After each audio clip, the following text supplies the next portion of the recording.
এই দেখো ধান আছে। এই দেখো করলা হয়েছে গাছে। এই দেখো, এই দেখো গাছে কি সুন্দর করলা, একটা দুটো। এই যে আমার দিদি ভাই, সেই সুন্দর করলা। এটা ছোট।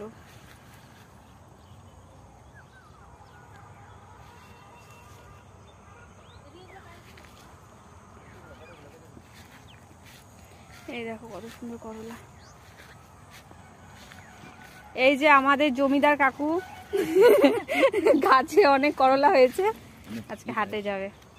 আরে কাকু করলা তো খায় না কাকু, এমনি দেখতে আসছি। এমনি দেখতে আসলাম, ভালো লাগে দেখতে। এই যে করলা গাছ। এলো কবে বাজারে নিয়ে যাবা কাকু? আজকে? আজকে মানে কালকে। ও এই দেখুন বন্ধুরা কত করলা। তোমাদের কার কার করলা লাগবে তাহলে হাটে আর বিক্রি করতে হবে না, এইখানেই চলে এসে নিয়ে যেতে পারবেন আপনারা। এই দেখুন এটা হলো করলা বাগান। আর কদিন পর শশা হবে, শশা বাগান, করলা বাগান সব আছে। এই দেখো, নতুন বাজার 80 টাকা কেজি। এই যে এই কাকুর, বেগুন কত জান? এই কাকুর করলা বাগান। এর বেগুনের এবার কি দাম।